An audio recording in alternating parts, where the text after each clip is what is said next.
Hello students, তো নিশ্চয়ই তোমরা সবাই ভালো রয়েছো। আচ্ছা, আজকে আমরা ষষ্ঠ শ্রেণীতে যে 6 নম্বর চ্যাপ্টার, যেটা নতুন একটা চ্যাপ্টার শুরু করব, সেটা হচ্ছে বল আর শক্তির ধারণা, প্রাথমিক ধারণা আমরা লাভ করব। অর্থাৎ বল এবং শক্তি সম্পর্কিত অনেক কিছু জিনিস আবিষ্কৃত হয়ে গেছে, অনেক কিছু জিনিস তোমাদেরকে শিখতে হবে। তবে তোমরা সবে মাত্র 6-এ উঠেছো, সেই জন্য প্রাথমিক কিছু ধারণা তোমাদেরকে কিন্তু জানতে হবে। বল জিনিসটা সম্পর্কে, শক্তি জিনিসটা সম্পর্কে তোমাদের কিন্তু জানতে হবে। এবং বিজ্ঞানে, ষষ্ঠ শ্রেণীর বিজ্ঞানে তোমরা প্রথমে যে বলের ধারণাটা নিয়ে আজকে আমরা আলোচনাটা করছি, আজকের এই প্রথম ক্লাসে আজকে আমরা বলের ধারণাটা নিয়ে আলোচনা করব। তো তোমরা এই যে 6-এ উঠে গেছো আজকের, তোমরা এখন 5-এর ছেলেদেরকে নিশ্চয়ই পেটাচ্ছ। অর্থাৎ কি, তোমরা কিছুদিন আগে তোমাদেরকে যখন হচ্ছে 6-এর দাদারা পেটাতো, এখন তোমরা কি করছো? তোমরা হচ্ছে 6-এর ছেলেদেরকে, মানে 5-এর ছেলেদেরকে পেটাচ্ছ, কিংবা প্রাইমারি স্কুলের ছেলেরা যারা ঘোরাফেরা করছে রাস্তাঘাটে পিটাপিটি করছো। অর্থাৎ তোমাদের এখন ধীরে ধীরে বড় হওয়ার সঙ্গে সঙ্গে তোমাদের একটা জিনিস বেড়ে গেছে। সেই জিনিসগুলো কি না, শক্তি তোমাদের বেড়ে গেছে, বল তোমাদের বেড়ে গেছে। অর্থাৎ এই যে নিশ্চয়ই বল মানে কি, আমরা তো ওটাকে দেখতে পাচ্ছি না, কিন্তু ওইটার প্রভাবগুলো আমরা দেখে তাকে আমরা বুঝতে পারছি যে ওখানে একটা বল কাজ করছে। তো বিভিন্ন ক্ষেত্রে কিন্তু আমরা বিভিন্ন প্রকারের বলের কথা আমরা জানব। তো এই যে বিজ্ঞানের অগ্রগতি ঘটার সঙ্গে সঙ্গে যেমনভাবে বিভিন্ন বিজ্ঞানের শাখার উৎপত্তি ঘটেছে, তো প্রত্যেক শাখাতে সেখানে যদি কোনো প্রকারের বলের উৎপত্তি ঘটে থাকে, সেই বলটাকে আমরা আলোচনা করব। তো আমরা বিভিন্ন বিজ্ঞানের শাখায় যে যে বলগুলো পড়ি না কেন, সমস্ত বলগুলোই কিন্তু প্রধান 4টি বল দিয়েই কিন্তু ওই সমস্ত বলগুলো কিন্তু তৈরি। অর্থাৎ বলের ধারণা, অর্থাৎ বলটাকে আমরা কিন্তু দেখতে পাচ্ছি না, কিন্তু তার ফলাফল দেখে আমরা বুঝতে পারছি যে ওখানে একটা বল কাজ করছে, তাই তো। তো সেই বলের ধারণাতে আসবো আমরা। তো প্রথমে আমরা বলতে চাইছি যে যত ক্ষেত্রে বিভিন্ন জায়গায় আমরা বলগুলো দেখে থাকি না কেন, সেইগুলোকে প্রাথমিকভাবে 4টি প্রধান বল বলে বলা হচ্ছে। সেই 4টি প্রধান বল কি কি? অর্থাৎ বল যে প্রাথমিকভাবে 4টি, একটা হচ্ছে কি, আমরা উদাহরণগুলো আগে দিয়ে নিই। তোমরা যখন বিভিন্ন জায়গায় এই যে আমরা পৃথিবীতে রয়েছি, পৃথিবীকে দেখছো, চাঁদকে দেখছো, সূর্যকে দেখছো, এখানে তোমরা দেখতে পাচ্ছ পরস্পর তাদের মধ্যে ঘুরে ঘুরে যাচ্ছে, অল টাইম তারা আমাদের সঙ্গে রয়েছে, কেউ কাউকে ছেড়ে যাচ্ছে না। কিংবা পৃথিবীর উপরে সমস্ত বস্তু রয়েছে, অর্থাৎ কোনো কিছু পড়লে সে পৃথিবীতেই এসে পড়ে। তাহলে এখানে যে এই যে আকর্ষণগুলো রয়েছে বলেই আমরা পৃথিবীতে রয়েছি, এইটা এক ধরনের বল তোমরা কিন্তু সবসময় দেখে থাকবে। সমস্ত কিছু এই পৃথিবীতে কেন রয়েছে, সবাই তো উড়ে পালিয়ে যেতে পারতো, এখানে কেন রয়েছে? এখানে টান রয়েছে, একটা বল রয়েছে। এই ধরনের একটা বল তোমরা আবার দেখেছো। আবার তোমরা বিভিন্ন সময় তোমরা যখন যে রাস্তাঘাটে চলাচল করছো, বিভিন্ন সময় সাইকেল চালাতে গিয়ে দেখতে পাচ্ছ যে কি, যে এবড়ে খেবড়ে রাস্তার উপর সাইকেল চালাতে গেলে প্রচুর অসুবিধা হচ্ছে, কিন্তু প্লেন জায়গায় সাইকেল চালাতে একটা কম শক্তি খরচ হচ্ছে বা কম কষ্ট হচ্ছে। তাহলে নিশ্চয়ই সেখানে কিছু একটা কাজ করছে, যে একটা আমাকে গতিশীল হতে বাধা দিচ্ছে বা কোনো জায়গায় গতিশীল হতে আমাকে সাহায্য করছে খুব একটা তুলনামূলক। তো এইখানেও একটা নিশ্চয়ই কিছু বাধা বা বল যে আছে। কিংবা আবার তোমরা যদি দেখো যে কোনো কারোর বাড়িতে ধরো দরজার পেছনে চুম্বক আছে, তোমরা জানো যে চুম্বক লাগানো থাকলে দরজাটা কিন্তু অনেক সময় বাতাসে নড়বে না। কিংবা যদি ফ্রিজের দরজা, তোমরা বাড়িতে অনেকে ফ্রিজ রয়েছে, তোমাদের নিশ্চয়ই বাড়িতে ফ্রিজ রয়েছে, সেই ফ্রিজের দরজা দেখবে টানলে একটা আটকে থাকছে, তাহলে ওখানে কিন্তু চুম্বক আছে, তাহলে ওখানেও একটা বল কাজ করছে। তো এই রকম ভাবে বিভিন্ন প্রকার বলগুলো আমরা যেগুলো চোখের সামনে দেখছি, আবার কিছু বল আছে যেগুলো চোখের সামনে আমরা দেখতে পাচ্ছি না। তো সেইগুলো যখন আমরা বিজ্ঞান নিয়ে উঁচু ক্লাসে উঠে পড়ব, সেই সমস্ত বলগুলোকেও জানব। সেই প্রকার সে যত খুশি বিভিন্ন প্রকার বল হোক না কেন, তাদের যে প্রধানত 4 প্রকার বল, প্রধানত হচ্ছে ক প্রকার? 4 প্রকার। বোঝা গেছে? বল প্রধানত 4 প্রকার, 4টা ফান্ডামেন্টাল ফোর্স রয়েছে। এই যে একটা বলছিলাম মহাকর্ষ বল, আর একটা বলছিলাম এই যে স্থির তড়িৎ আকর্ষণ বল। এই স্থির তড়িৎ অর্থাৎ একটা তোমরা অনেক সময় দেখবে চিরুনি দিয়ে মাথা আঁচড়ানোর পর ছোট ছোট কাগজের টুকরোগুলোকে ধরবে, দেখবে যেন উড়ে চলে আসছে। তাহলে এই যে বল, ওটা প্রকৃতপক্ষে এটা একটা বল, স্থির তড়িৎ আকর্ষণ বল, স্থির তড়িৎ আকর্ষণ বল। আবার এই যে চুম্বকের বলের কথা বলছিলাম, চুম্বকীয় আকর্ষণ বা বিকর্ষণ বল। তো স্থির তড়িৎ আকর্ষণ হতে পারে, আবার বিকর্ষণও হতে পারে। আবার চুম্বকীয় আকর্ষণ হতে পারে, বিকর্ষণও হতে পারে। এই যে দুটো বল এরা কিন্তু পরস্পর ইন্টার রিলেটেড, এদের মধ্যে কিন্তু ভেদাভেদ নেই। আমরা যখন ভালো করে জানবো, ওদেরকে পর্যবেক্ষণ করব, এদের মধ্যে কোনো ভেদাভেদ নেই। এদেরকে এক কথায় বলা হচ্ছে ইলেকট্রোম্যাগনেটিক ফোর্স বা তড়িৎ চুম্বকীয় বল। বুঝা গেছে? ইলেকট্রোম্যাগনেটিক ফোর্স বা তড়িৎ চুম্বকীয় বল, তড়িৎ চুম্বকীয় বল। আর একটা ধরনের বল আছে যেগুলো আমাদের সচরাচর এখনো আমরা বুঝতে পারছি না, যখন আমরা উঁচু ক্লাসে বিজ্ঞান নিয়ে পড়বো সেখানে আমরা জানবো। সেই একটা বল হচ্ছে আমরা জানবো যে নিউক্লিয় বল। তোমরা যখন দশম শ্রেণীতে উঠে যাবে, পরমাণু সম্পর্কে জানবে, তো পরমাণুর ভেতরে নিউক্লিয়াস বলে একটা জায়গা থাকে জানো, সেই নিউক্লিয়াসের ভেতরে প্রোটন কণা থাকে, নিউট্রন কণা থাকে, তাদের মধ্যে যে ক্রিয়াশীল বল তাকে বলা হচ্ছে নিউক্লিয় বল। আর এক প্রকারের বল যেটা আছে, যেটাও তোমরা জানো না, যখন কোনো একটা কণা রেডিও অ্যাক্টিভ পার্টিকেল, অর্থাৎ কোনো কণা যখন কোনো কণা থেকে যখন আরেকটা কণা সৃষ্টি হচ্ছে, সেই সময়ে যে বলটার সৃষ্টি হয় তাকে বলা হচ্ছে উইক ফোর্স। এর বাংলা মানেটা দুর্বল বল বলে বললেও হবে, ভুল হবে, তবে এটা ইংলিশ ভাবেই আমাদের মনে রাখতে, উইক ফোর্স। এই নিউক্লিয় বলের আরেকটা নাম রয়েছে, এটা হচ্ছে স্ট্রং ফোর্স, শক্তিশালী বল, স্ট্রং ফোর্স। তো এইগুলো হচ্ছে কিন্তু বল আমরা আমাদের সমাজ মানে পারিপার্শ্বিক জগতে, বিজ্ঞানের ক্ষেত্রে বিভিন্ন যে জায়গায় বলগুলো পাবো, এইগুলোকে প্রধানত কিন্তু 4 ভাগে ভাগ করা হয়। তবে তোমাদের এটা না মনে রাখলেও চলবে। আমরা সচরাচর যে বলগুলোকে দেখে থাকি, সেই বলগুলোকে এখন আমরা দুটো ভাগে ভাগ করে নিতে পারি। আমরা সচরাচর দেখতে পাই যে সমস্ত বলগুলো, যেমন কি এই যে তোমরা লাইনে দাঁড়িয়ে প্রার্থনা করতে করতে আমরা দেখলাম কেউ সামনের দিকে একটা ছেলে পড়ে গেল, এই যে ধাক্কা তোমরা দিলে, এটাও কিন্তু একটা বল দিলে। আবার কোনো জায়গায় দড়ি ধরে কোনো কিছুকে টানছো, তাহলে এটা টান প্রয়োগ করছো। তো কোনো জায়গায় তোমরা অনেক সময় কি হচ্ছে, ধরো একটা মোবাইল দোকানে তোমরা ঢুকেছো, তো ঢোকার সময় কাঁচের যে পাল্লাটা থাকে, অনেক সময় লেখা থাকে না পুল, অনেক সময় লেখা থাকে পুশ। তাহলে ঢোকার সময় লেখা থাকে পুশ করে ঢুকতে হবে, অর্থাৎ ওটা ধাক্কা দিয়ে ঢুকতে হবে, আর একটা পুল করে টানা। তাহলে এইগুলো এক একটা হচ্ছে বিভিন্ন প্রকার বলের ধরন। সেই রকম হচ্ছে কি ঘর্ষণও একটা বল। এই যে কোনো একটা জায়গায় চলতে গিয়ে আমরা বলছি যেতে পারছি না, কিছু একটা বাধা পাচ্ছি, এটা হচ্ছে একটা বল, ঘর্ষণ বল।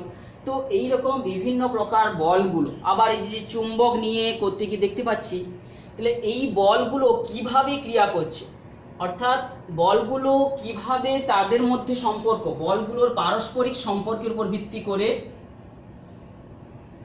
পারস্পরিক সম্পর্ক তারা একে অপরের উপর নির্ভর কি না, সেইগুলোর উপর ভিত্তি করে প্রধানত 4 প্রকার ফান্ডামেন্টাল ফোর্স বলেছি। 4 প্রকার ফান্ডামেন্টাল ফোর্স, মৌলিক বল যাকে বলে, ফান্ডামেন্টাল ফোর্স বা মৌলিক বল। আবার বলগুলো কিভাবে ক্রিয়াশীল হচ্ছে, সেই ক্রিয়াশীল হওয়ার উপর ভিত্তি করে কিভাবে বলগুলো ক্রিয়াশীল হচ্ছে, কিভাবে কাজ করছে এক জায়গায়।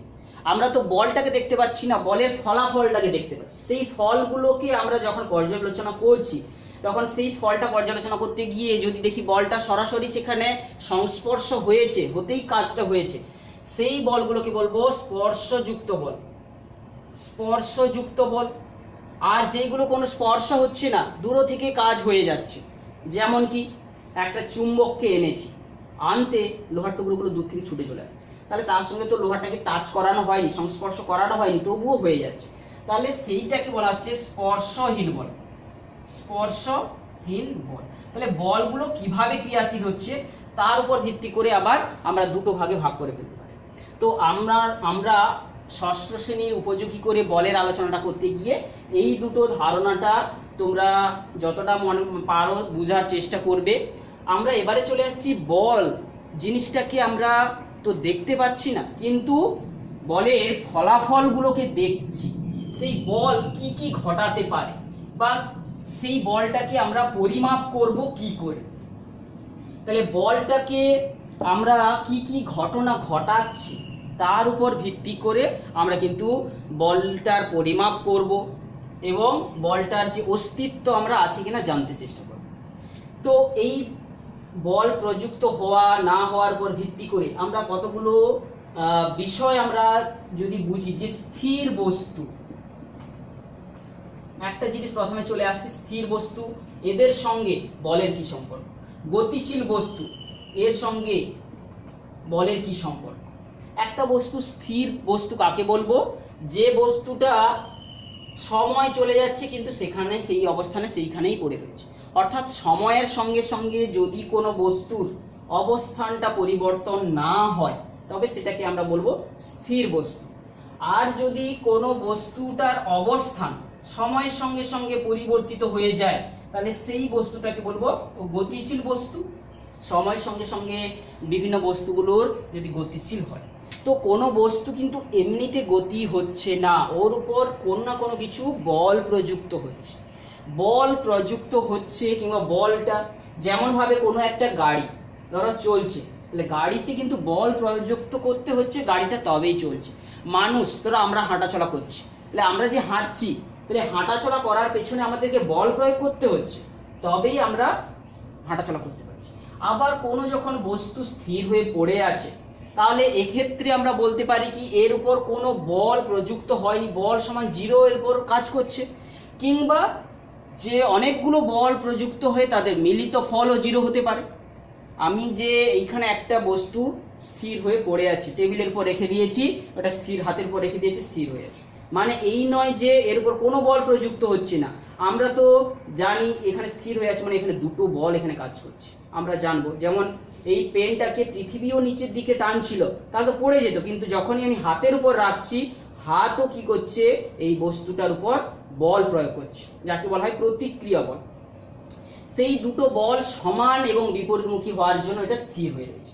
তাহলে বল কোনো বল প্রযুক্ত না হলেও স্থির হয়ে থাকতে পারে, কিংবা দুটো সমান এবং বিপরীতমুখী বল, এই mg আর r, আমরা বল দুটো বিপরীতমুখী বল প্রযুক্ত হওয়ার ফলেও স্থির হয়ে থাকতে পারছে। আবার এখানে আমরা দেখতে পাচ্ছি গতি হচ্ছে মানে কি একটা কিন্তু বল প্রযুক্ত হচ্ছে, অর্থাৎ বিভিন্ন প্রকার বস্তুগুলোর যেগুলো আমরা দেখে থাকি সেটা স্থির বস্তু হোক বা গতিশীল বস্তু হোক, এদের পেছনে মূল দায়ী হচ্ছে কিন্তু বল। বোঝা গেছে? সেই জন্য আমাদের কিন্তু বলটাকে আমাদের কিন্তু আলোচনার বিষয়বস্তু। এখন এই বল কাকে বলে আমরা তার সংজ্ঞাটা কি করে জানবো, তাহলে বল কাকে বলে, কারণ বলটাকে আমরা দেখতে পাচ্ছি না, তাকে সরাসরি মাপ করব কি করে। তাহলে বলের ফলটাকে আমরা যদি মাপ করি, ফলটাকে যদি দেখি, সেই ফলাফলগুলো দিয়েই বলের সংজ্ঞাটা কিন্তু আমাকে বলতে হবে। কি ফলাফল? যেমন কি আমরা কি করলাম, একটা মেঝেতে একটা পাথর পড়ে আছে, তার উপর আস্তে করে হাত দিয়ে ধাক্কা দিলাম। এই যে ধাক্কা নামক বলটা আমরা বলতে যাচ্ছি, দেওয়ার ফলে কি হচ্ছে কি বস্তুতে একটা গতি সৃষ্টি হলো, গড়ে চলে গেল।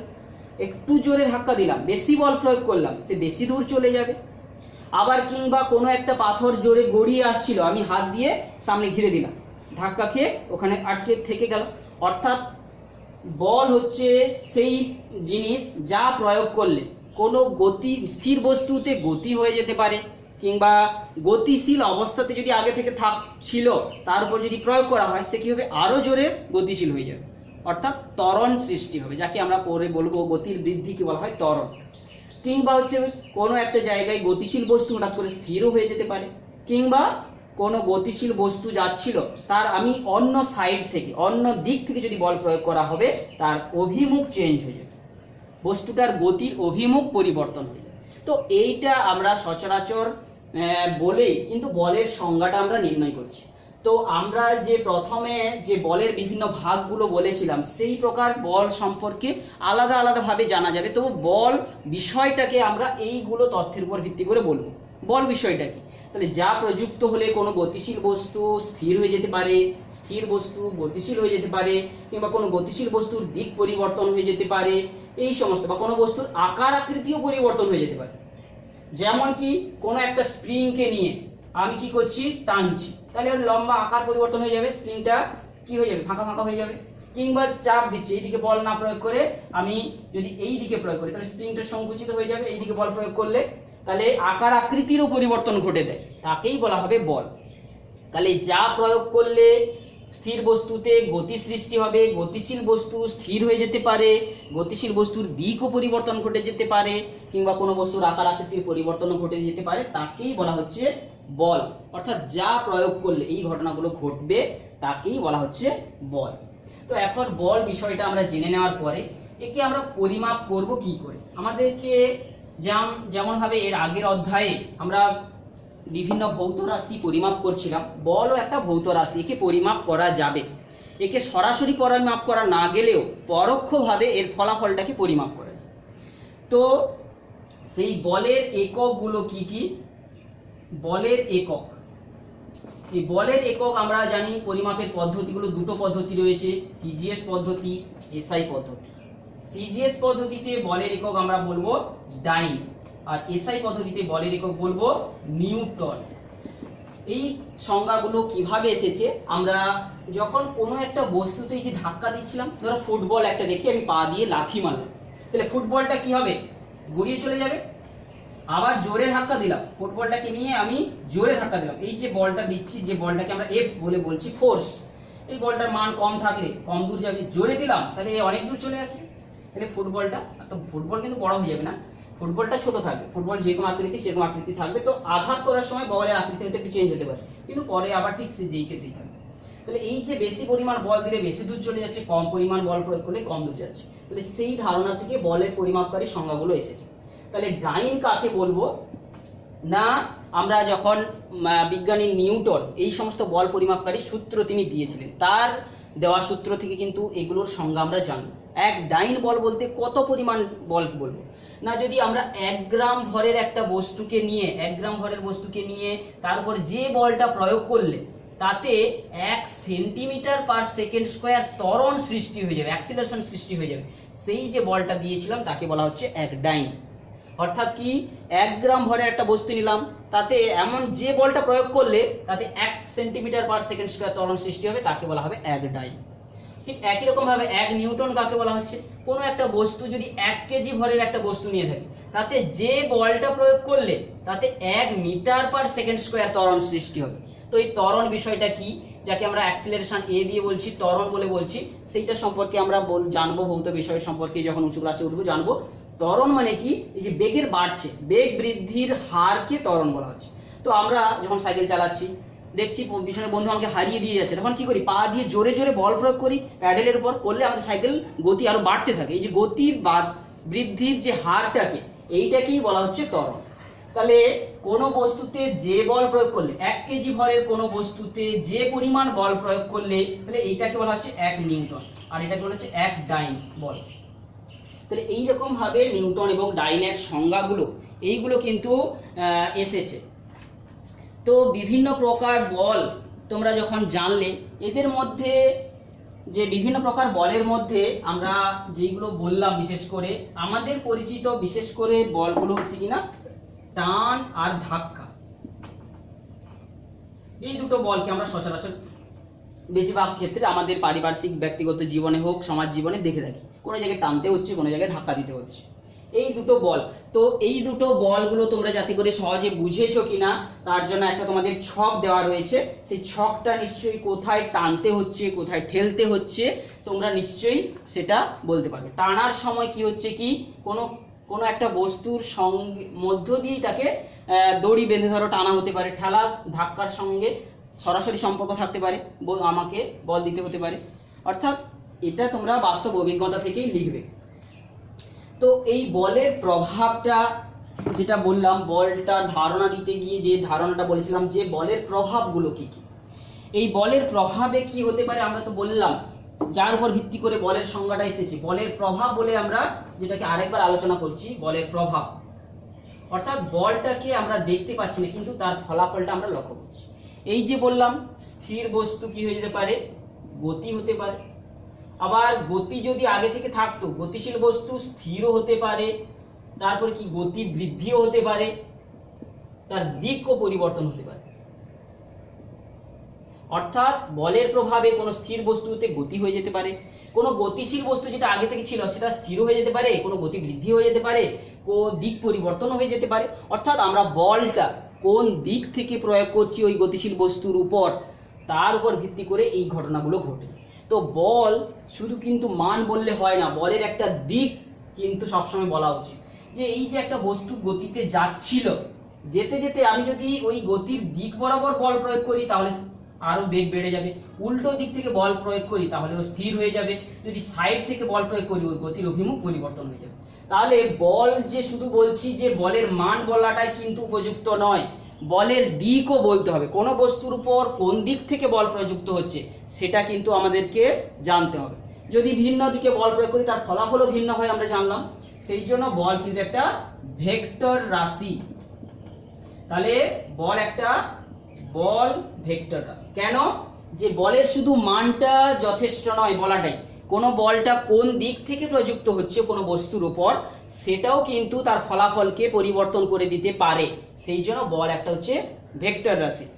তো এই বলের ফলাফলগুলো যেমন আমরা বলছি স্থির বস্তু, গতিশীল বস্তু, দীর্ঘপথে কোনো বস্তুর উপর যদি বিভিন্ন প্রকার বল প্রযুক্ত হয় বিভিন্ন দিক থেকে তাহলে তার কি হয়ে যাবে, অনেক সময় আকারেরও পরিবর্তন হয়ে যাবে। যদি কোনো একটা বেলুন নিয়ে, জল বেলুন নিয়ে আমরা চারদিক থেকে সমানভাবে চাপ প্রয়োগ করি সেই বেলুনটা ছোট হয়ে যাবে। অর্থাৎ সব দিক থেকে সমান বল প্রয়োগ করলে, বিশেষ করে ধরো স্প্রিং, একটা স্প্রিংকে নিয়ে দুদিক থেকে যদি আমি সমান পরিমাণ হাত দিয়ে বল প্রয়োগ করি তাহলে দেখবো যে ওটা সংকুচিত হয়ে যাচ্ছে। অর্থাৎ বলের প্রভাবে আকারেরও পরিবর্তন ঘটে। তাহলে বস্তুর কি হবে, এইগুলো আমরা বলছি যে আকার পরিবর্তন ঘটে যাবে। এই যে স্প্রিং বড় হয়ে যাচ্ছে, ছোট হয়ে যাচ্ছে, বা এই যে জল বেলুনটা ছোট হয়ে যাচ্ছে, আকারের পরিবর্তন ঘটে যাবে। তাহলে এইগুলোকে বলা হচ্ছে বলের প্রভাব। তো এরপরে যেটা আমরা আর একটা বলতে যাচ্ছি যে বিভিন্ন প্রকার বলগুলো যে আমরা প্রথমে বলেছিলাম সেই বল আলোচনাটা আমরা করে নিয়েছি। স্পর্শহীন বল, যে সমস্ত বলগুলো আমরা দেখে থাকি সেই বলগুলোর মধ্যে যে চার প্রকার ফান্ডামেন্টাল ফোর্সের কথা বলেছি, সে বিভিন্ন প্রকার বল যাই হোক না কেন ওই চারটা দিয়েই ওরা তৈরি। বোঝা গেছে?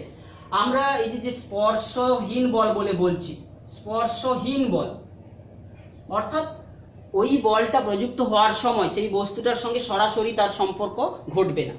যেমন এই যে চুম্বকের কথাটা আমরা বললাম, একটা চুম্বকের কটি মেরু না, দুটি মেরু, একটা এন মেরু একটা এস মেরু। এই চুম্বকের কাছে যখন লোহা, নিকেল, কোবাল্ট, লোহার সংকেত কি তোমরা পড়েছো ক্লাস 6-এ, লোহার যে সংকেত হচ্ছে চিহ্ন কি FeR, যে ফেরাম থেকে নেওয়া হয়েছে লোহার যে সংকেতটা চিহ্নটাকে, কিংবা হচ্ছে নিকেল কিংবা কোবাল্ট, এই পদার্থগুলোকে কিন্তু ওরা কিন্তু চুম্বক আকর্ষণ করে। তাহলে এই যে সমস্ত পদার্থগুলোকে চুম্বক আকর্ষণ করে তাকে বলা হয় চৌম্বক পদার্থ। কি পদার্থ? চৌম্বক পদার্থ। তাহলে এই চৌম্বক পদার্থের উদাহরণ দাও বললে কি কি হবে? লোহা, নিকেল, কোবাল্ট। তাহলে এদেরকে যে এই যে আকর্ষণ করছে, এই আকর্ষণ করাটা, এই যে একটা লোহার পেরেকগুলো রেখেছি, ধরো লোহার পেরেকগুলোকে ছোট ছোট দেখিয়েছি, তাহলে এরা যে চলে যাচ্ছে দিকে, তাহলে এখানে কিন্তু কোনো স্পর্শহীন বল। দ্বিতীয় ক্ষেত্রে আমরা যদি এই পৃথিবীর উপর আমি একটা পেনের যে খোলাটাকে যদি ছেড়ে দিই ও কিন্তু নিচের দিকে এমনিই পড়ে যাচ্ছে, তাহলে এক্ষেত্রে কোনো কিছু ওর সঙ্গে সংস্পর্শ করতে হচ্ছে না। তাহলে এখানে এই যে বলটাকে বলা হচ্ছে অভিকর্ষ বল। বা মহাবিশ্বে যে কোনো দুটো বস্তুর মধ্যে যে আকর্ষণ চলছে, চন্দ্রের সঙ্গে সূর্যের, পৃথিবীর, নক্ষত্রের, গ্রহের, গ্রহাণুপুঞ্জ বা গ্যালাক্সি, ছায়াপথ, তো এইগুলোর মধ্যে যে বলটা কাজ করছে তাকে হচ্ছে মহাকর্ষ। এই মহাকর্ষ বলও কিন্তু এই যে একটা বলকে ছেড়ে দিচ্ছি, পড়ে যাচ্ছে নিচের দিকে, তাহলে এইগুলো মহাকর্ষ বা অভিকর্ষ, এইগুলো সবই হচ্ছে কিন্তু স্পর্শ করছে না, স্পর্শ ছাড়া ক্রিয়াশীল বল। আবার একটা কি, তাহলে এটা চৌম্বকীয় আকর্ষণ বা বিকর্ষণ বল, চৌম্বকীয় বলটা। আবার একটা কি বললাম, যে এই যে মাথায় চিরুনি দেওয়ার পরে ছোট ছোট কাগজের টুকরোগুলোকে ধরলে, এই কাগজের টুকরোগুলো যেগুলো পড়ে আছে, এটা একটা চিরুনি ধরো সাপোজ করলে, এই চিরুনির দিকে এগুলো কিন্তু উঠে যাবে, আস্তে আস্তে এগুলো উঠে যাবে। এই যে বলটা এটাকে স্থির তড়িৎ আকর্ষণ বল। এটা চিরুনি যদি হয়ে থাকে এই চিরুনির দিকে উঠে যাবে। তাহলে যে কোনো চিরুনি হতে পারে, যে কোনো প্লাস্টিককে ঘর্ষণ করে ধরলেও সে কিন্তু উঠে যাবে। কোনো পেনকে ঘর্ষণ করে, বিশেষ করে শীতকালে যদি এই পরীক্ষাগুলো করি তাহলে এটা কিন্তু আমাদের সহজ হবে, সহজে বুঝতে পারবো। তাহলে এটা যে স্থির তড়িৎ বল, এইটাও এক প্রকারের স্পর্শহীন বল। তো এই বিভিন্ন প্রকার বলগুলো স্পর্শহীন বলের উদাহরণ। তো এখন বল, এই যে ভৌত রাশিটাকে আমরা পরিমাপ করছি এবং যার এককগুলোকে আমরা ডাইন বলছি, নিউটন বলছি, তো একে পরিমাপকারী যন্ত্র, অর্থাৎ বলের পরিমাপকারী যন্ত্র সম্পর্কে আমরা একটু জানবো। বলকে কিসের সাহায্যে মাপা যাবে? তো বলকে পরিমাপ করার সহজ যন্ত্র হচ্ছে কিনা স্প্রিং তোলা যন্ত্র। তাহলে বল পরিমাপকারী যন্ত্র, বল পরিমাপকারী যন্ত্র হচ্ছে আমরা সহজ কথায় স্প্রিং তুলা যন্ত্র। এই স্প্রিং তুলা যন্ত্রতে কি হয় না, একটা স্প্রিংকে ব্যবহার করা হয়, একটা স্প্রিং। কারণ এই স্প্রিংটাকে আমি একটা তার পাশে একটা স্কেল যুক্ত একটা কাঠের স্কেল লাগানো থাকছে। এই স্প্রিংটাকে দৈর্ঘ্য বাড়াতে, ধরো এইখানে একটা সূচক রয়েছে, এই স্প্রিংটাকে টেনে আমি ধরো বললাম 10 নিউটন বল প্রয়োগ করলে সে 1 সেন্টিমিটার সরণ হয়। তাহলে এইরকম একটা তার স্কেল সেই স্প্রিং এর উপর ভিত্তি করে কিন্তু করা রয়েছে।